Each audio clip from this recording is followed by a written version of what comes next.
What's up, everybody? Dr. Coach Kelly here, physical therapist, high school soccer and basketball coach. And today I want to talk to you about the 3 tips I give my players when they start to develop or have a history of shin splints. I get asked this a lot, especially as we start to ramp up things in soccer and basketball. Players start to complain if they've had shin splints before and they know what it feels like. They can feel it start to come back. If they've never had it before, they'll often ask me, hey, how do I stretch the front of my leg? And I ask, what are you feeling there? And it's typically pain, especially if it gets worse as they run. So the bigger concern with shin splints is we don't want them to turn into stress fractures. Okay, so if shin splints go untreated, the grandest concern is that they become stress fractures. Stress fractures require immobilization in order to heal, and obviously immobilization means time away from sport and doing the things that we love. So it's best to catch these early, and it's best to intervene on them early. These are my 3 tips for early intervening on shin splints. Okay, the first one is an ice massage, and we're going to break, and I'm going to show you that in a second.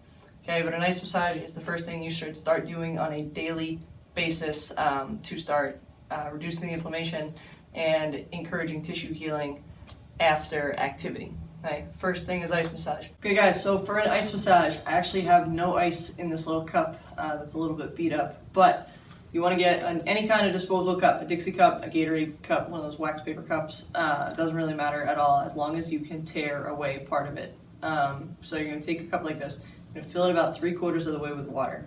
And then what you do is you take a scissor or something and you tear the side of the cup, and then you get it to a point where you would be able to use that surface to massage right along the area of that shin splint and where it hurts.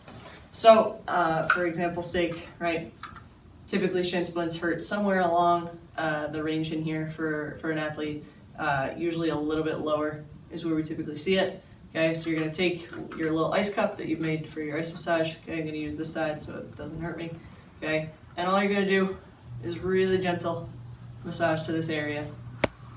Do it with your foot supported. You can even do it straight out like this, right? And all you're going to do is let the cold kind of sink into there. Okay, not vigorously rubbing it back and forth, not going super slow. This is typically the speed that I'll go with somebody, just enough to let the cold sink in there, start to decrease a little bit of the inflammation. That is ice massage. The second thing is a calf stretch. We'll break and I'll show you what that looks like in a second. There's a lot of ways to do this. I'm going to show you a couple of my favorites that are literally no excuses to not do this. 2 ways to do a calf stretch up against the wall. So I'm going to use this wall over here to show you. Okay, all you're going to do if I'm stretching my right calf, bring my right foot behind me, keep my heel on the ground, bring my left foot closer to the wall, and I'm just going to lean into the wall until I feel a really good stretch all through the back of my leg through here. If you feel your heel start to come up, then bring your foot closer. Make sure you can get your heel down on the ground and lean really good into that wall. Okay, that's the first way. The second way, it's really easy, is bring your toes up against the wall and then just lean your body closer to it. You should get a really good stretch all through the back of your knee and your lower leg with that one.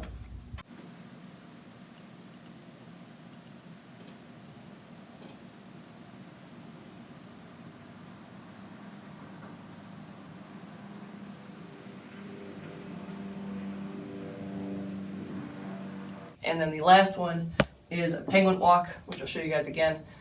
Point both toes in the air and just walk around like this. All this does is it strengthens the muscle that typically causes shin splints, or that we usually go to blame shin splints for. This is all it looks like. Okay, it might hurt to go up this high, right? It might hurt to bring your toes really like as close to your face as you can get them. If it hurts, right? If that brings on the pain, then we back off, right? We don't go as far. And maybe the first day you can only get your toe off the ground a little bit. Okay, that's fine, that's cool. Walk around to what you can tolerate. Something is better than nothing when it comes to this one. And you'll notice that as you, if you start here today, maybe tomorrow it's a little bit more, right? Maybe the next day it's a little bit more. Before you know it, you have full range of motion, and now we can start to develop some strength in that range of motion. So that's all a penguin walk is. Walking around a couple minutes a day makes a big difference. Those are my 3, like, all right, start doing these now, right?